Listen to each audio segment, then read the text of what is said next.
Oke guys, welcome back again with me, Jeremy Sangkoso. Dan kali ini kita bakalan ngulik-ngulik lagi beberapa hal gang Express.js. Nah, di sini aku bakalan kasih lihat kalian bagaimana suku programnya. Di sini kita pakai yang namanya database-nya pakai Postgre kayak kemarin. Cuma kita pakai yang namanya Prisma. Itu kayak semacam bundle untuk ngejalanin si PGSQL secara lebih efisien tentunya dengan perintah-perintahnya dia sendiri. Sama kayak Mongos lah ya. Kalau Mongo kan Mongos gitu. Mirip-mirip kayak gitu. Nah, di sini foldernya kayak ini. Ini Prisma, ini migration, ini nggak perlu dipikirin. Paling nih doang nih. Ini blok settingannya.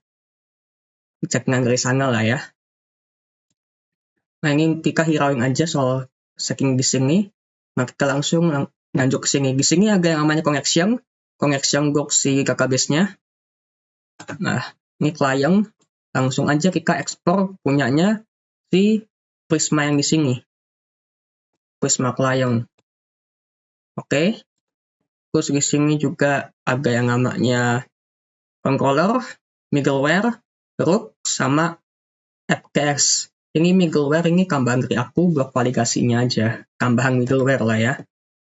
Nah, di sini kita bisa lihat kayak biasa kita import Express, kita import callback root-nya sama error root-nya di sini. Nah, bisa kelihatan di bagian sini. Nah, ini product root, ini error root. Oke, kayak biasa aja. Nah, lalu kita bisa lagi buka di bagian root-nya. Kalau mau lihat error root, kayak gini aja. Cuma kalau misalnya semua kita salah nulis di URL, ya udah muncul error root gitu. Nah, di sini untuk si product, si root-nya, kita import dulu Express, import lagi si ini nih validasi. Siapa namanya? Sorry, ini controllernya. Nah, ini kita import lagi si validasinya dari middleware kita punya. Oke.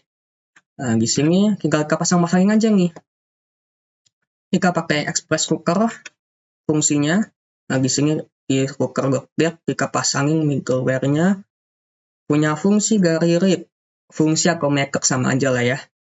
Fungsi dari read apa? Nah, ini read-nya ini pakai S, yang ini read-nya nggak pakai S. Bedanya adalah kalau ini munculin semua data, ini munculin per ID-nya aja itu. Nah, di sini juga ada create product, update product, delete product, dan masing-masing kita pasangin middleware validasinya. Validasi buat parameter, validasi buat body, dan kebetulan emang boginya sama, itu input yang boginya sama. Nggak berubah, nggak beda, itu jadi ya nggak masalah itu. Kang biasa kadang kalau misalnya si create sama update Kang biasanya inputan boginya beda, itu kadang agak beberapa hal yang nggak perlu ditulis lagi di bagian update itu. Tapi di sini kebetulan sama aja. Nah, terus juga di parameter lagi, terus kita tinggal ekspor default-nya cooker ke depan tuh, ke si app.ts tadi. Oke ya, gampang semua. Kita masuk ke si middleware dulu. Kenapa? Soalnya kita tahan dulu di middleware supaya validasinya berjalan sehingga nggak lanjut ke si middleware berikutnya, yaitu si fungsinya, fungsi buat eksekusi methodnya itu. Kita lihat, kita ambil dulu dari si request response function dari si express. Ini apa nih maksudnya? Ini itu tipe data dari si request, tipe data dari respon, tipe data dari next. Request, response bukan response namanya. Terus ini next, masing-masing tuh diwakilin sama tipe data masing-masing. Nah, di sini kita bisa lihat ada dua validasi yang kita punya, ada validasi untuk parameter. Validasi parameter apa aja? Ya kalau misalnya parameternya nggak ada, ya udah get request nggak ada. Terus ini apa nih? Ya udah kalau misalkan dia bukan angka, dia bukan number, kasih back request. Kalau misalkan ID-nya kurang dari 0, ya masa ada ID minus 1 atau koma kan nggak mungkin. Ya udah kita kasih lagi back request gitu. Nah, jangan lupa setelah kita jalan ini semua, ketika kondisinya sudah memenuhi semua, jadi ini lewat nih ya. Dan kondisinya lewat semua, maka kita masuk ke dalam next. Next itu blok apa? Blok kita masuk ke dalam middleware baru. Middleware di sebelahnya, contoh di bagian sini. Ini kan di ID param. Kita next, kita maju ke si middleware berikutnya, yaitu ini middleware-nya. Itu guys. Jadi ini masing-masing namanya middleware. Nah, balik lagi lanjut di middleware-nya. Nah, di sini juga sama. Kita valid body. Ya tinggal kita ambil aja dari body. Apa sih body? Kita ngembalin apa body itu? Oh, apakah dia objek? Bukan. Masuknya request baginya ya. Bukan request bagi kok nama, request bagi kok price itu kan emang string sama number. Beda. Ini si bungkusannya. Apakah bungkusannya objek? Oh ya, objek. Apakah si request baginya null nggak? Apakah dia null nggak? Ada nggak si request baginya gitu? Kalau null ya udah. Kita kasih missing request bagi. Yang seharusnya ini masuk dulu null di depan. Apakah null? Nah, kalau emang null baru kita masukin itu. Kita cek di pergakaknya gitu guys. Null dulu nggak? Oh ya null. Habis null baru kita cek di pergakaknya gitu guys. Itu harusnya. Nah, ini juga nggak lupa. Jika request baginya, isi dari pembungkusnya itu, bungkus baginya, jika validasi lagi. Ini string bukan? Ini number bukan? Kalau penyaka nggak memenuhi syarat, ya udah jika return. Ikutlah yang dipaksa di tengah-tengah middleware ini. Itu guys. Sama juga nggak boleh kosong. Name-nya nggak boleh kosong, price-nya juga harus juga nggak boleh kosong. Kan nggak mungkin kosongnya kayak ini kan string nih. Berarti kalau misalkan kosongnya angka, ya berarti kurang dari 0 gitu. Kosongnya angka seperti itu. Jangan sampai kita pasti false price itu. Berarti 0 juga termasuk kondisi yang kepenuhi. Ya udah. Jadilah namanya return nggak jalan. Gara-gara cuma agak 0 doang.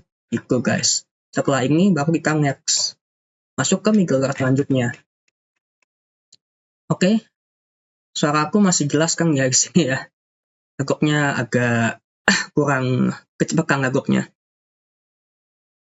Terus di bagian middleware kita masuk ke bagian product controller. Nah, baru dari controller ini kita kan middleware selanjutnya setelah kita validasinya selesai.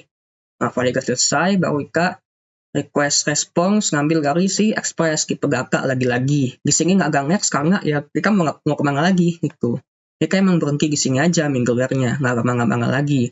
Nah, di sini import Prisma connection client itu Prisma dari mana? Prisma dari si connection tadi, si connection ini nih PS.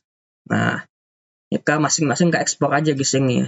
Karena si database ini sifatnya agaklah asinkronus, karena emang kita nungguin koneksi database dulu baru bisa masukin ke dalam si fungsi kita, method kita. Maka kita perlu asinkronus supaya kenapa? Nungguin dulu nih, nungguin fungsinya jalan, jangan dilewatin dulu itu. Maka dari asinkronus dan await itu. Hasilnya adalah promise yang udah dibuka itu. Ini crackcats di sini kenapa agak validasi lagi. Productnya jangan sampai 0. Kenapa validasinya di sini? Ya karena kita buka si database-nya di sini. Ngebuka datanya di sini nih database-nya.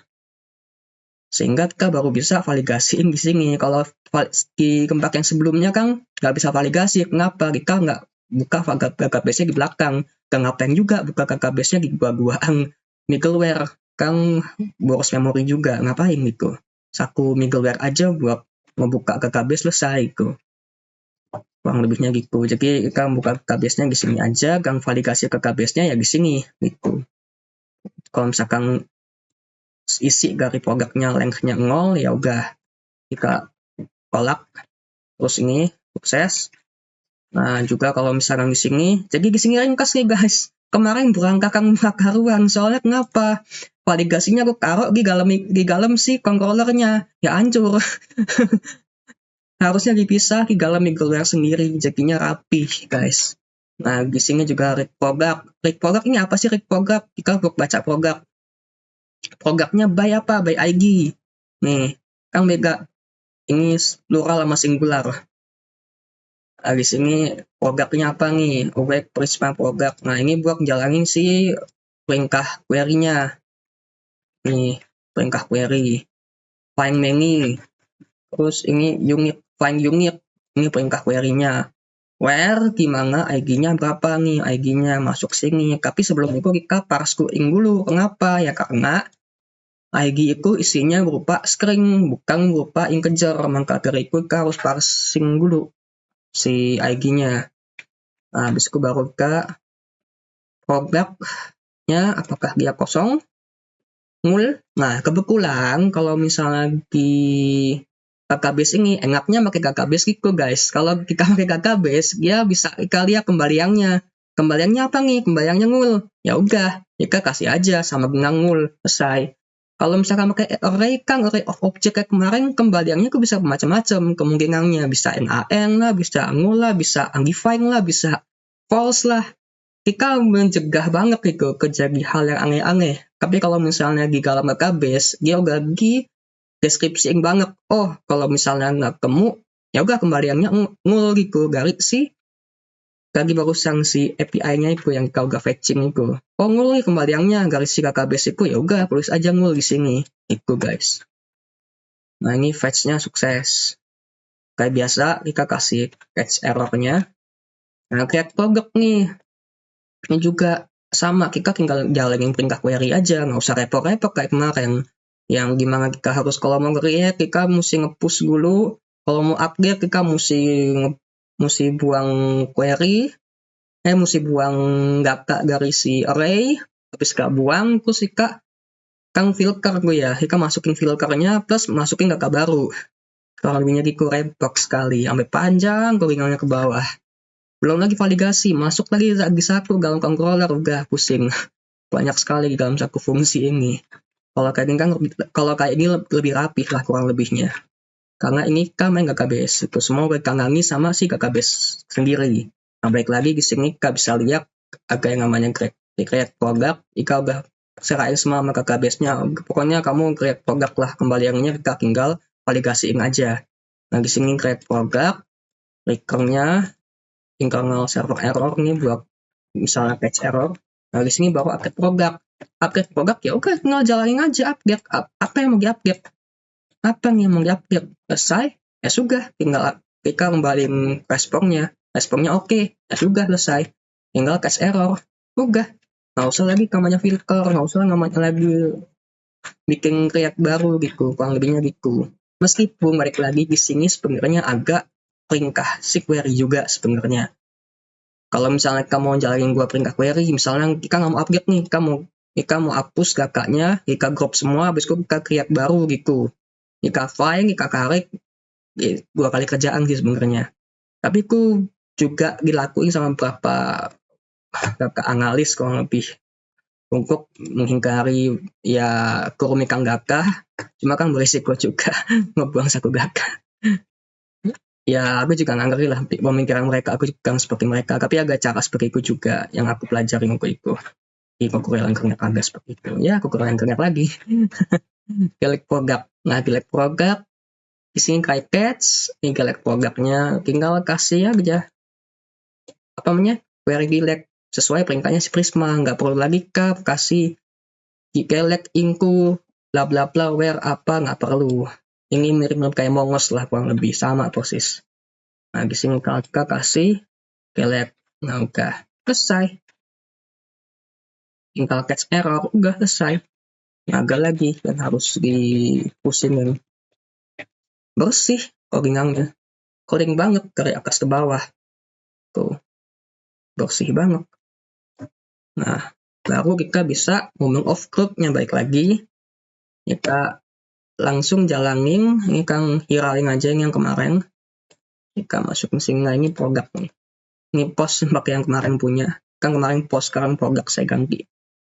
Kebetulan emang baru satu root doang. Nah, ini catch selanjutnya ini agak 2 root nih. Kita mesti punya challenge lagi nanti ke depannya. Gimana cara menghandle 2 root, terus kita pakai relasi lagi. Relasinya ke database, berarti nanti kita Ika acak-acakin di si kakabisnya itu, bukan di sini. Di sini juga bisa sih, cuma nggak terlalu rumit konfliknya kakabisnya rumit tuh. Misalnya gimana kalau misalnya kita pakai generic key, foreign key, ternyata kakak si kabel utamanya kita hapus. Oh, kabel utamanya nggak mau dihapus nih, aku kabel, wait, aku lupa. Kabel utama, aku kabel foreign key-nya yang nggak mau dihapus tuh. Harus salah satunya ngalah tuh. Biar kenapa? Biar nggak kosong kakaknya. Meskipun agak lagi seringannya supaya dua-duanya bisa tuh dihapus tuh. Kurang lebihnya gitu. Tapi aku balik lagi kakuk yang namanya tiba-tiba kakak kita kosong gitu. Aku ingat-ingat dulu. Kayaknya, iya, kabel utama bisa dihapus. Tapi kabel si produknya nggak bisa dihapus. Kenapa? Kalau kabel produknya dihapus, berarti order yang udah ada, bisa-bisa nama produknya hilang di dalam order yang udah ada itu. Nah, itu bahaya juga. Mesti dikanangin. Kadang beberapa programmer kayak misalnya user-user lama suka nggak dihapus-hapusin sama mereka. Kenapa? Soalnya di dalam user lama itu kecakap yang namanya agak transaksi barang yang dilakuin si user lama itu, agak yang namanya fitur-fitur yang dipakai sama user lama.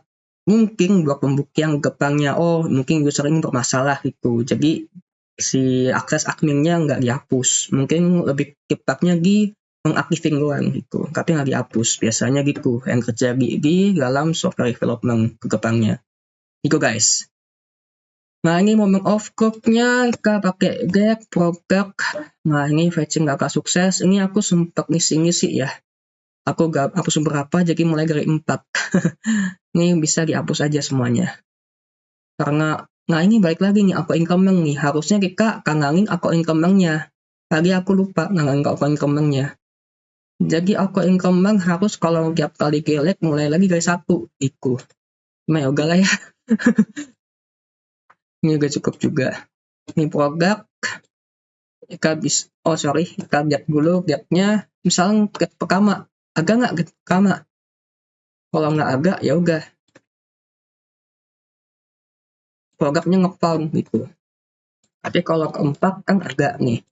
Ya udah agak. Terus jangan lupa juga kita bisa post. Post apa nih? Post inilah AA. Ngapain nggak mau? Karena nah ini dia. ROM bakal request type. Price-nya harus integer. Tuh, harus angka. Bukan integer. Angka harus. Dia integer bukan sih? Coba aku lihat lagi nanti KKBase-nya. Nah, baru bisa di-create. Berikut pun sama. Kalau misalnya inginnya kosong, dia nggak mau. Nggak boleh empty. Berikut pun kalau misalkan ini 1,5. Nggak mau dia. Itu guys. Cekinya. Kita bisa lihat lagi di. Nah, dia mulai dari kakak ke 6. Itu guys. Karena aku increment balik lagi. Kelemahan aku increment gitu guys. Ini kita nggak bisa akur luasa. Nah, ini ribetnya nanti kalau misalnya kita punya dua relasi, bagi yang satu pakai akun kembang, yang satu lagi kita bikin sendiri nih key-nya nih. Nah, bikin sendirinya itu agak repot. Kenapa? Soalnya kita harus ngakur sendiri kalau misalnya dia, ya baik lagi kalau misalkan dia IG-nya udah penuh gitu ya. Misalnya dia udah masuk ke batas maksimal. Gimana cara nganganginnya gitu? Kalau misalnya kakaknya di agak batasannya. Itu agak ribet lagi. Jadi beberapa kondisi mungkin aku bakal abain di teks selanjutnya. Kayak misalnya kalau misalkan ini udah penuh, kakaknya udah maksimal, gimana? Ini aku abain juga. Kalau misalnya kakaknya, nah ini juga pertimbangan kalau misalnya kakaknya bakalan dihapus, apakah kakaknya bakal mulai lagi dari kakak yang sebelumnya, atau gimana gitu. Kurang lebihnya, kalau misalkan semua kakak dihapus, apakah si IG-nya bakal ngulang lagi dari urutan pertama. Nah itu juga merupakan pertimbangan juga ke depannya dari si para pembuat KKBase gitu. Oke. Nah ini sekarang kita jangan lupa buat gelek. Gelek yang mana nih? Gelek nomor 4 aja ya. Biar nggak lengkap kakaknya. Oke. Misalnya kalau saya mau gelek nomor 1. Yang agak. Apa yang mau gelek nomor 1 aja nggak agak. Itu guys. Nah agak ya. Itu guys kurang lebihnya. Nah. Itu kaks pertama. Ini kaks pertama. Masuknya checkpoint pertama lah ya. di hari kedua. Oke, makasih udah nonton, dan aku mau ngerjain lagi tugas selanjutnya. Bye.